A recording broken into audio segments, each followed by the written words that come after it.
Yo, it's Finesse, and this is how I produced the beat for Skrapz Nines rocking chair. Imagine if the whole of us were free. I'm pissed that all my niggas didn't even get to see. It's killing me inside, but I gotta keep it G. So this instrumental came about, me and my boy G-Funk, we was just cooking up in the studio, at his studio, and in October 2022, and he laid down the sample of the instrumental and I laid the drums essentially. 2 years later, it's been used, it's put into use by Skrapz. So first of all, we had these Rhodes that were played in by G, and that's really the main foundation of the beat. It's constant throughout the whole beat. So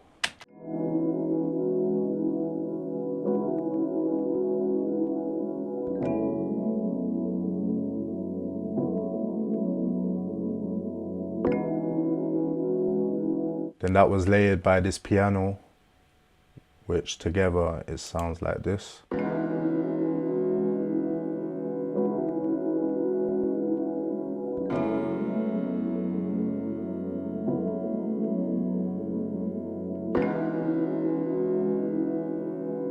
We only had 2 effects on the Rhodes as well, just a bit of reverb and a bit of stereo shape, just to kind of bring the sound to life a bit.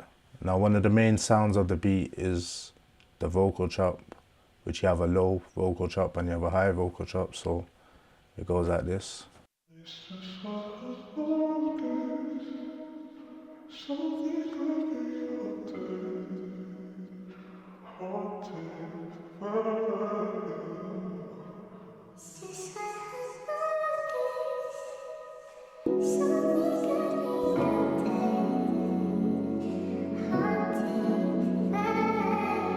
So the next sound of the beat was a saxophone that comes in for the second part of the hook, just to give it a bit of variation in the chorus.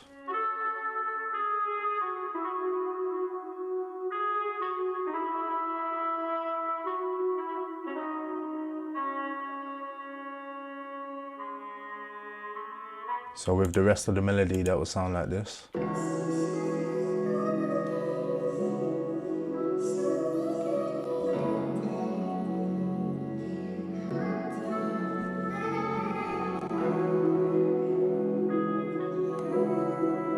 We also had a secondary vocal chop as well, which kind of breaks the beat down a bit, so that you're not using the main vocal chop throughout the whole beat. So that goes like this.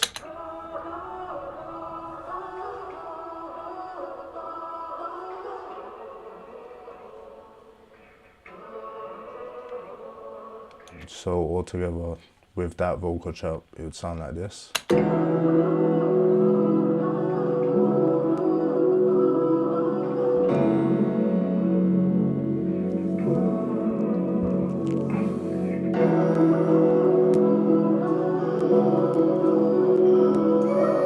Okay, so the main bass is a sub bass that I've used throughout the whole beat. I felt like it was kind of right to use a sub instead of 808 with this beat. It kind of gives it the dark, like deep feeling.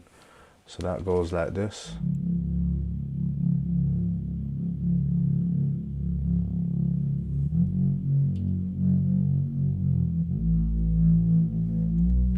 So for the drums, you've got a snare, you got a kick, you got a secondary snare as well, and open hi-hats, and a hat loop as well. So with the drums, I just kept it kind of basic, just to match the melody of the song. I didn't want the drums too crazy, just kept it kind of stripped back, so to leave some room for the artist as well.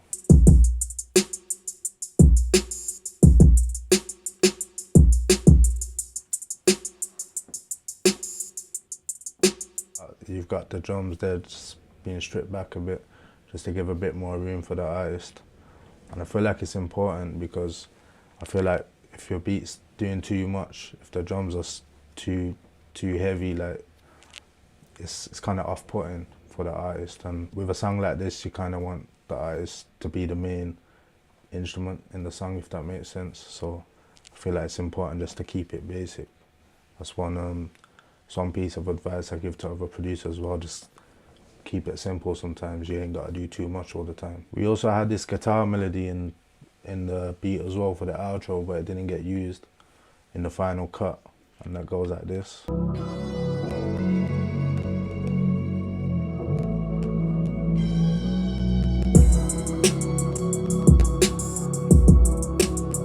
So yeah, that's how I made the beat for Skrapz Nines Rocking Chair, which is on Skrapz's debut album, which is out now on all platforms, so go run that up. Yeah, do it in a mask and then I say I made it out the mud. I'm trying to live to see a rocking chair.